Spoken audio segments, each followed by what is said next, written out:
So Ramsey, we met something like 4 months ago, wasn't it? Quite a while back. Uh-huh. In October, maybe. I think I'd just come back to LinkedIn and I remember seeing your book. There's your book. We've got The Fugitive Dreams, which you wrote. And I understand that you've already had a book signing session and it went quite well. Yeah, I had quite a few of those since then. The book was released in October, early October 2022. Mm-hmm. And I've given some online talks as well as in-person signings. It's been a journey.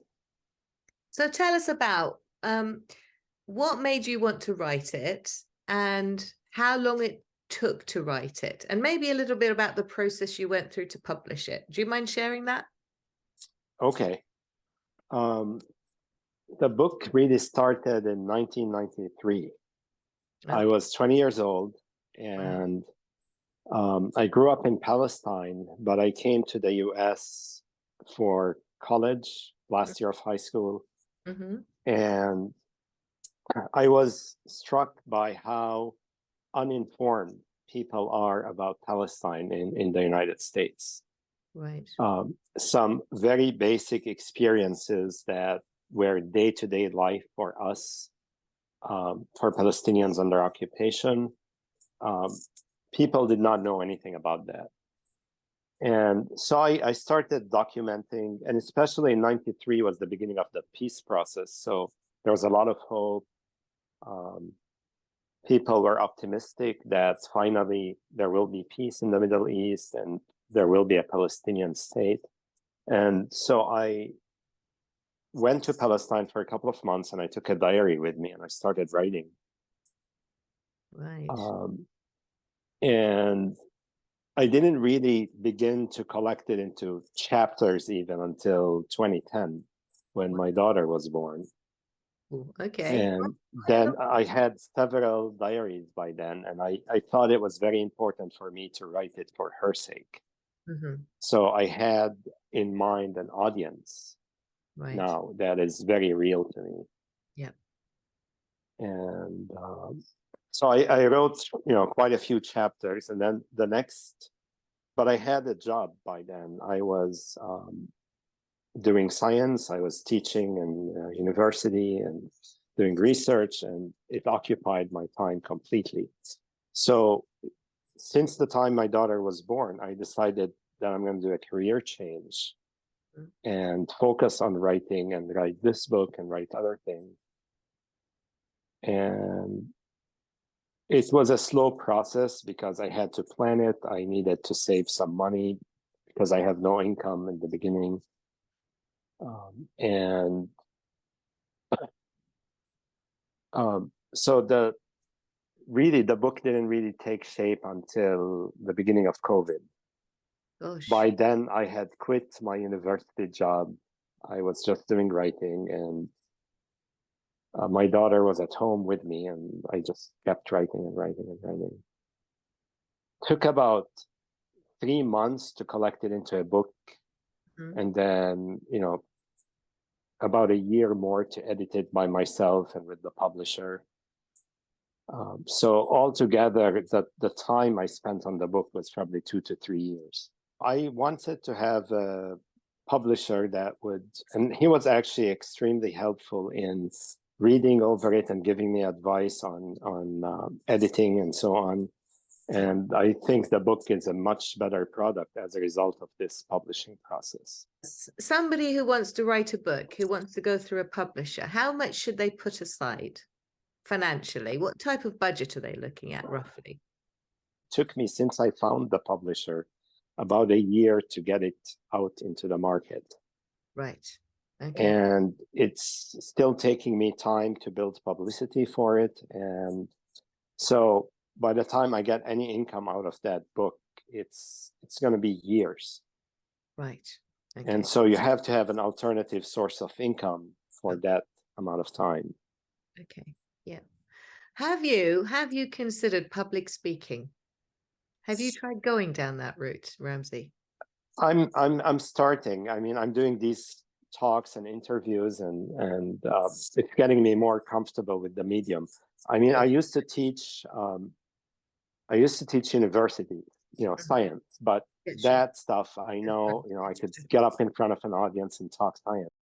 I had a difficult event where I show up to this room and I'm expecting a full audience, and there were maybe 3 or 4 people besides me and the moderator.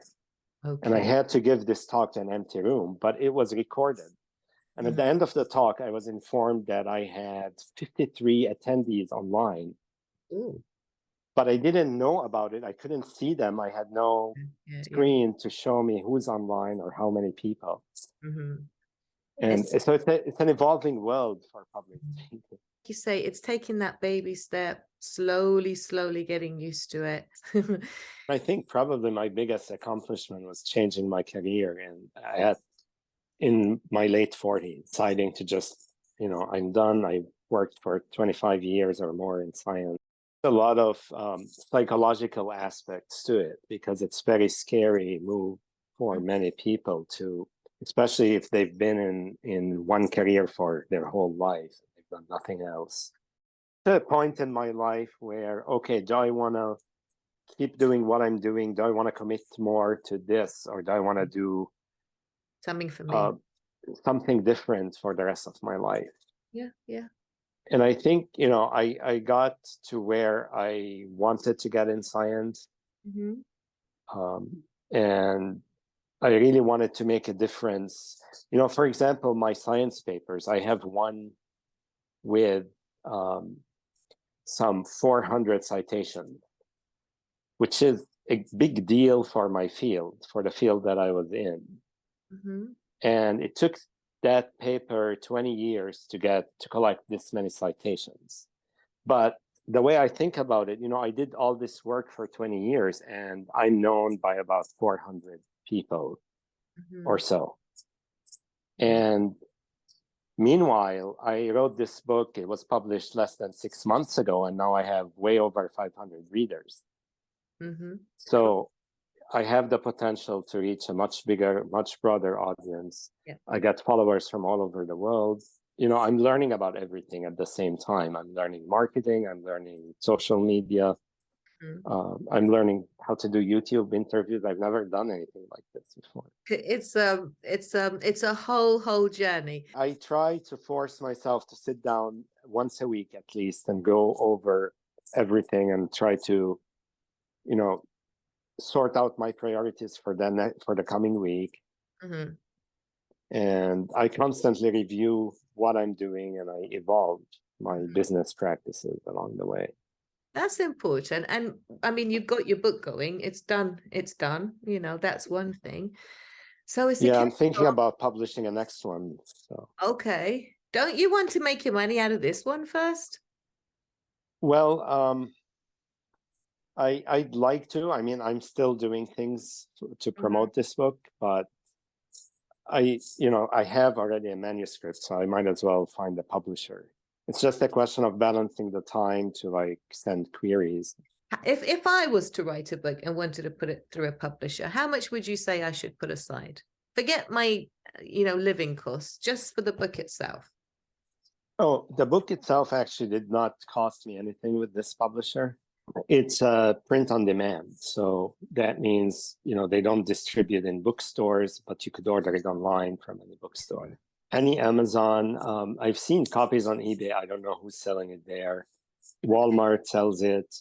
All the big bookstores have it in their catalogs. What made you leave Palestine? How did you go about it? Well, I was a minor at the time. I was 16, so my parents decided that it was no longer safe for me to be there. We were going through what's called an intifada. It's an uprising against the Israeli occupation.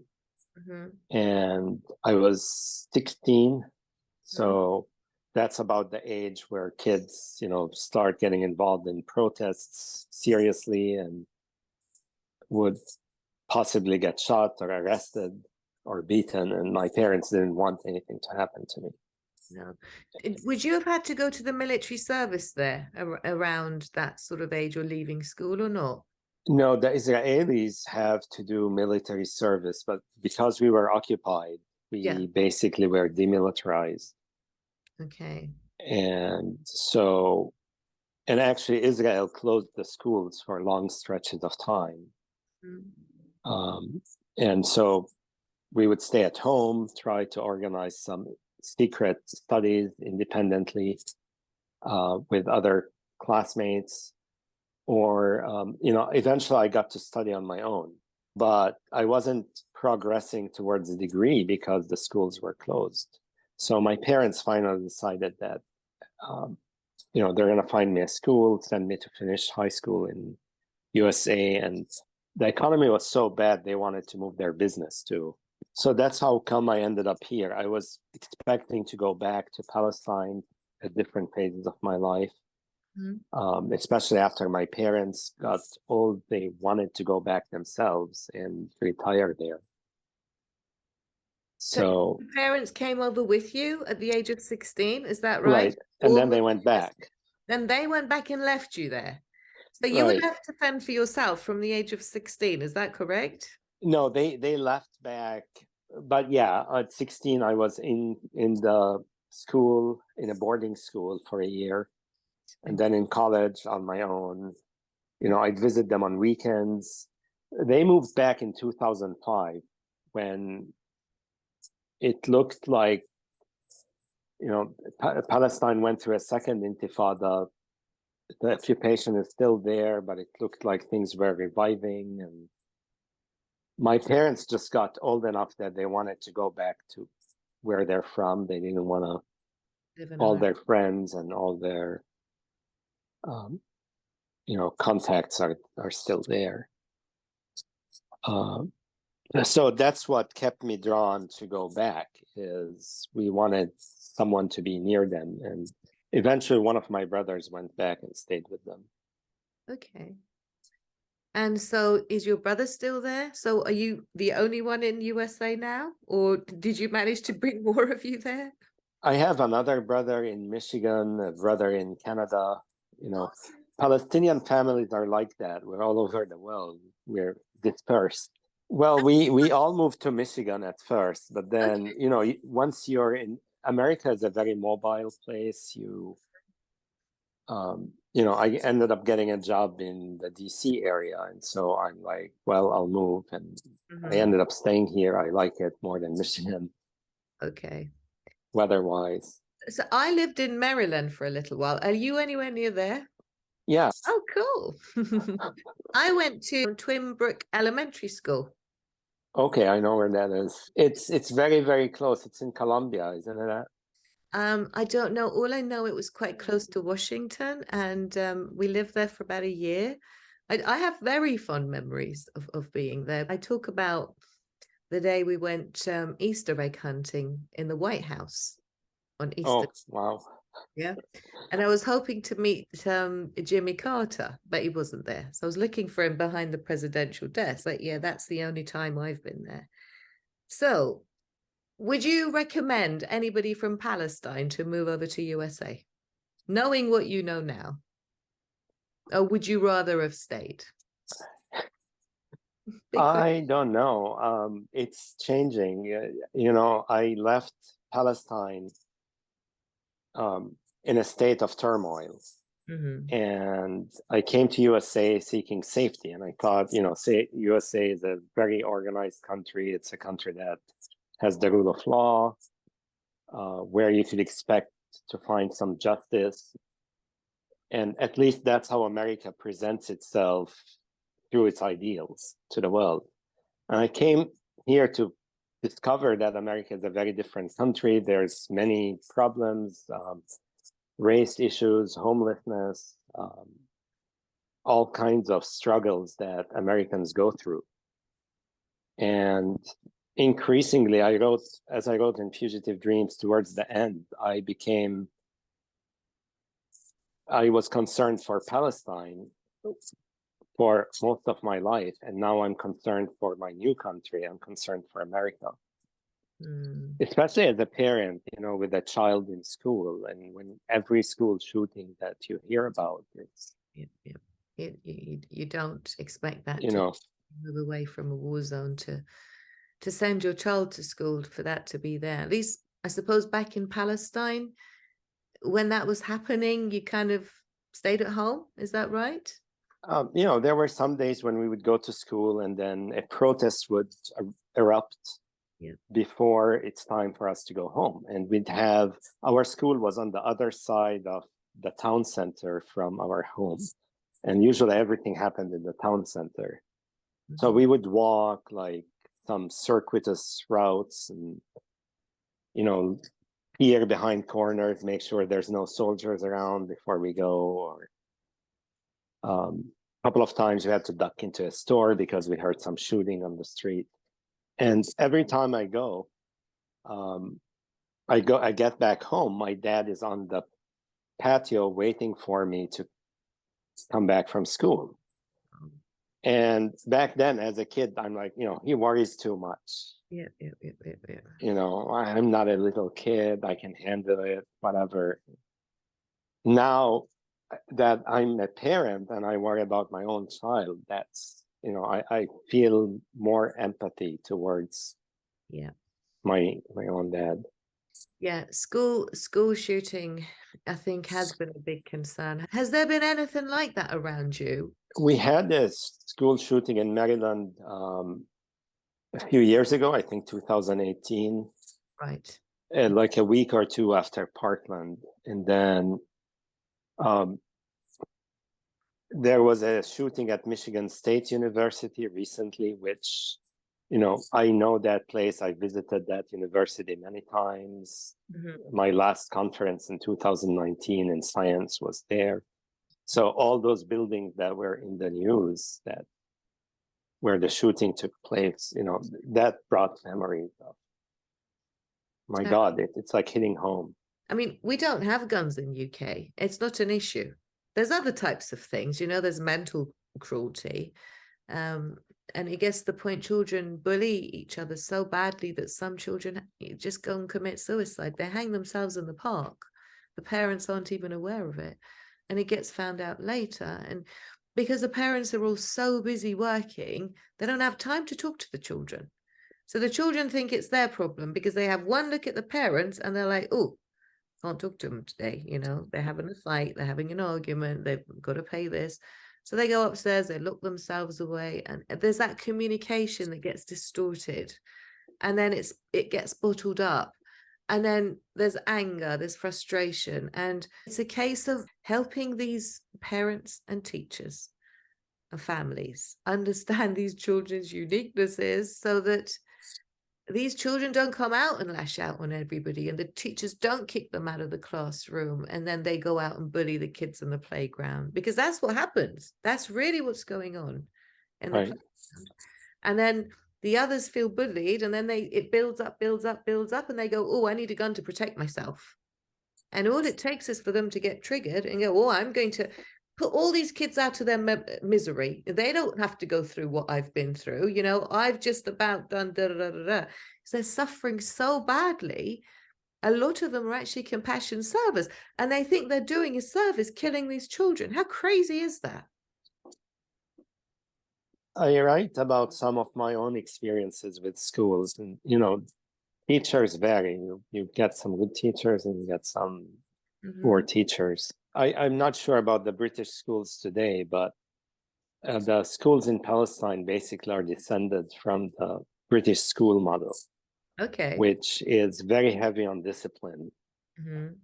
So at my time, teachers would beat us. That was okay.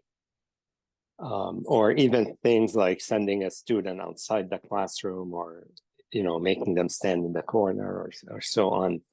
And I'm not sure that really has any psychological benefit to the kids. No, it's treating them like animals. Right, but that was the common practice. Yeah, at the time of the British occupied all those countries around the world. Yes. And they imposed those systems everywhere. Yeah, it's if you look at it, I mean, I was brought up in Iran. It wasn't too dissimilar there. That was kind of like, well, you can't pass this test, you failed the whole year. Repeat it. Or go home and write this 100 times. Or give me your hand, there's the ruler, or whatever. Go and cook, your dad has to come in. There was all this, it's treating children like animals. It's not like, okay, what are you good at? It's not encouraging the child with their strength. It's finding the one thing they're not good at and like twisting it and making them Right. like they're rubbish. How is that going to encourage anybody? And How then, you look at the problems in the world. Well, I wonder why, if we're, exactly. Yeah, how are the kids going to grow up to be people who will change the world to the better yeah, yeah. if that's how they're brought up? Yeah, so we're like, do we want robots, animals, or human beings taking over the world? And at the moment, artificial intelligence is copying the behavior it's seeing. What have we got more of? Human beings, animals, or robots? I don't know. Begs the question. It's yeah. But you have to try. We can just try our best and we can just share what we know where we can and kind of put our trust in the process. After a while, certain things get normal, don't they? And you just start living with it. Talk about how things become normal. During the Intifada, it was very common for the Israeli soldiers Mhm. there was a police station where they were stationed that was right next to our school. Mm. And so every once in a while, someone would throw a stone from the direction of the school and they would shoot back. Mm. And we would be in the classroom and suddenly, it'll be aimed at our classroom windows. Mm. Have to duck, crawl out through the door, go to the stairwell and hide there Gosh. while, the shooting went on. Then we'll come back and find some broken glass. And we were lucky because the walls where the school building was of the old style. They use very thick stones that are like 2-3 feet thick. Mhm. So, fortunately, no one got hurt, but it was still a scary experience. And I never thought about it as, when I saw those school shootings in America years later, I never connected the two. I Mhm. never thought of myself as having experienced a school shooting. Yeah. The trauma was buried and packaged Yeah. differently. I dealt with a lot of the things from my childhood through writing the book. Yeah. So in part, it was therapeutic to write that, and painful because I had to reimagine those memories and recreate them and write about them and edit them 10 times over. The school shooting happens in America and I look at the crying parents. I can only feel empathy towards them, and there's nothing I can do, and it's a painful mixture of feelings. You want to be there for someone and you can't. Yeah. I know exactly what you mean. Well, I say exactly. I haven't, thank God, experienced a school shooting, but on different levels, I lived through the war. So I used to wake up at 3 o'clock in the morning with bombs dropping. We didn't know if we were going to go to school tomorrow or whether, we could sleep again tonight without the bombs dropping. So that was constant. That went on for 8 years. And then, Wow. unfortunately, I witnessed a hanging accidentally. To this day, I can't look at a crane. I can't, and there's cranes everywhere and they're building. And it's to start with, it was like, oh my God, I can't look at it. I can't look at it. I was like this. I was just like, and then I had to tell myself that they're building a house, there's going to be people living there. This is not a hanging, but a shooting's a shooting. There's no way of accepting something that awful. So I think we all have our challenges wherever we are in the world, that the system's there to play us, and we just have to get wise how to get one over it. There's a lot of brainwashing that's going on. This is what I'm saying. At a very young age, before they're even old enough to make a decision, they're starting to form their belief system from this age. So where we went to school and we learned about religion or whatever, this has become their religion. Music, football, now there's this on top of everything. And it's just things to be aware of, just being abroad, especially, you know, having teenagers. It's tricky. It's very tricky. I mean, our when we grew up, we didn't have social media, we didn't have No, anything, there's so much we pressure. didn't have phones. You No. know, life was easier. We go outside and play on the hills, and I know. And these are extra challenges that we have, you know, compared to those days. you read the book yet, or I you're I I sure? read it up to here. Look, I've got a thingy in the middle. So how much is that? I'm reading like 5 or 6 books at the same time, trying to pass my public speakers academy. That's where I'm really held up. I think I've got something like at least 3 or 5 books on the go. Then like one's here, one's there. But I haven't picked this for a little while because I got distracted. That's true. That's the honest truth. Oh, I'll have But I'm like you. I have 5 or 6 books that are to. halfway. Thank you for the beautiful reading of chapter 1. Oh, you're very welcome. So what do you want to do about that then? So you were going to send me a cover with we had a high resolution with a logo, did you say? What logo? Yeah, I emailed that to you, Oh, you did. and I'm gonna post the YouTube link, I guess, later today. Well, let me just change it to the latest one, and we'll have the book all the way through as opposed to my logo. Well, just I don't mind stamping, but I mean the bit in the middle because that was just well, what do I do with this? I can't just have my logo. Let's just put the book cover and see which one looks better. Just try it, and Yeah, maybe both of them. so I don't mind my logo at the front and the end because that's kind of like but the bit in the middle, maybe it should all be your book. What do you think? The What I logo wanted to do reading. like is the picture that shows up when you attach the link to a video, Oh, you mean the thumbnail? The the thumbnail? thumbnail. Okay. Yeah. Yeah, it can't be bigger than 2 meg. So there, I tried to upload the picture that I'd done a screenshot. It wouldn't let me. So hopefully YouTube will. I don't. There was an issue with the resolution with I the. can send you a smaller resolution one. You let me try the one you've sent. It didn't do the print screen I did. That's why I just. Okay. But I'll try the one with the email, and then if that doesn't work, I'll let you know. So yeah, let's not take up your time messing around with resolutions. But what I meant was I can edit the video and have your book title all the way through instead of like, because I don't know if you noticed halfway through, then it turned into my logo. I only did the first bit with your book Oh cover. no, I didn't know this You because I didn't? was listening. Doesn't matter. I mean, it's the thumbnail that I was talking about Okay, yeah, sure. I'll change the thumbnail. That's not an issue. because that's the image that will show up when you post it. Yeah, That's yeah. gonna attract attention. It wouldn't let me do it. It wouldn't let me do it. Okay, and then I'll share it to public. Shall I do that? Okay. Okay. Have you got any questions from me? I think we're more or less done. Okay. Well, take care of yourself, Ramsey. So nice talking to you. Absolutely. Take care. Bye-bye. Have a Bye. nice. Chapter 1, Under the Desk. Mid-1970s. 3 years old.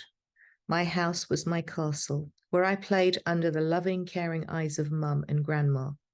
Stay away from the windows, or you may get a stray bullet. Mum's voice anxiously pealed, delivering one of my earliest lessons in life. Outside, the streets were in turmoil, spilling the sound of gunfire and the smell of burning tires and tear gas into the house. A world of borders, and I was born on the wrong side. Of course, I peeked when I could, wondering what a stray bullet looked like. School children of the same age as my siblings poured out of school across the hill, packing the streets. I could hear them chanting slogans while soldiers fired tear gas and warning shots. All of a sudden, the tone changed. For the first time in my life, I heard the sound of a loudspeaker. Army jeeps roamed the town, blurting orders to stay indoors and risk getting shot. My parents hurried to close the window shades. We stayed indoors for several days. Then came the banging on the door, loud, continuous banging with the butt of a rifle. I thought the door would break. Through the cracks in the blinds, I saw the soldiers strutting on our patio. What do they want from us? Will they search the house? Are they looking for children? Soldiers don't like children. I see them shooting at the older kids every day. Now, they are right outside our house, so they must be here to get me. With this incontrovertible logic of a 3-year-old, I quickly scampered and hid between my dad's desk and the wall, a narrow crack into which I would barely squeeze myself. There, I would be safe from those big, monstrous soldiers. Breathless I stayed as long as I could hear the thud of their boots on the jangles of their guns.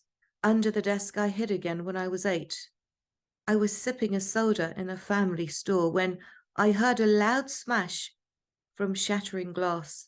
A masked man was at the door with an Uzi submachine gun pointing right at me. He looked terrifying, wearing a black ski mask backwards with a narrow cut outs for eyes and mouth.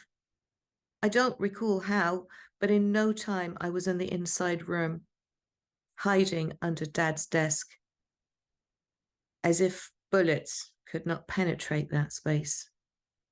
Thinking back, the robber was probably stunned at my disappearance in less time than he could blink. I cared less what he thought. I don't recall how much time elapsed before my older brother found me and walked me out of the store.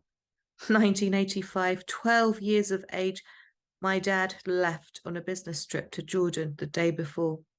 Woke up early the next day on the sound of people talking, found the house full of over a dozen people, Israelis, tax collectors, searching it from top to bottom and bottom to top. They started at 6 a.m. and continued until evening, when they left carrying boxes of paperwork and accounts. My father came back from Jordan days later to find an order to detain him at the border. Israel had imposed a new sales tax that no one in the occupied West Bank paid. So I guess the Israelis needed to set a few examples. A couple of years later, in December 1987, the Intifada, or uprising, began. Soldiers were shooting at children again, with lethal consequences, except this time the disturbance was to last more than a few days. The protest, civil disobedience, and rebellious mood continued through the early 1990s. The occasional knock on the door became more frequent, usually in the middle of the night. Sometimes it was to search for wanted people. More often, it was to draft us into forced labor, clearing roadblocks, erasing national slogans from the walls. The security of the home was violable to anyone with a gun. Coexistence with those outside threats was the insecurity within home, the insecurity of relying on someone else, namely my dad, to provide, the insecurity of dealing with his unpredictable moods and tempers, and with his methods of discipline. I could never figure out whether something I do would please or anger him. So my best strategy was to avoid him altogether. I dragged my feet coming home from school in the hope that he was done with his lunch and back at work. Now that I'm older, I realized he loved me in his own way. I even grew to pity his old age and frailty. But back then, I feared him and needed places to hide other than his desk. My favorite was outside in the back garden, out of his sight. The ground level of the house was unfinished. Its covered patio, where no one could see me looking down from the 3rd floor, became my hideout. Next to it was an almond tree.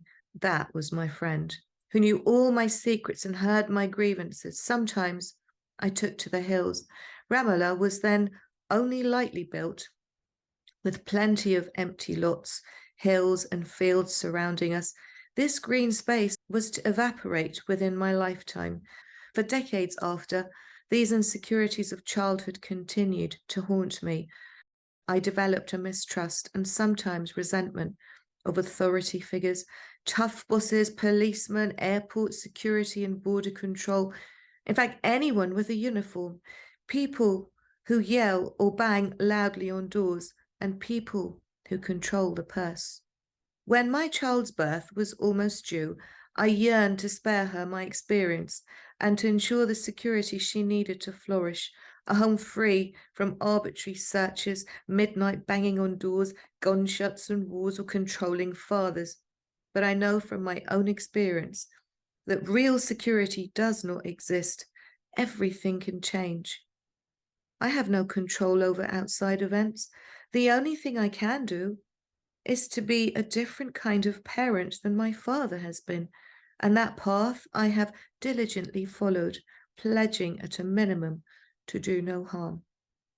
Moving to America did not bring security. I spent 8 years a student nomad in college and graduate school, moving from one dorm room to another, to a subletted apartment in the summer, to my brother's place for the holidays. My periodic visits to my childhood home in Ramallah became of mounting commitments of responsibilities, became shorter and less frequent. Each visit confronted me with more changes, to the point where I hardly recognized the place. Stability, security, a solid foundation, so elusive in this fast-changing world. Often I wondered how my own parents felt, having lost their homes and everything they had in 1948, living in the coastal areas of Jaffa and Ramleh. They had to escape for their lives to make room for the Jewish state. In the West Bank, they started their lives anew until Israel occupied the West Bank 2 decades later. It was impossible for them to even visit their hometowns. Then, with the border down, they went back to find their places in ruins. My grandfather died in 1967, shortly after seeing the lands he owned fenced off and confiscated. I still recall my mother in tears at the empty lot that used to be her childhood home.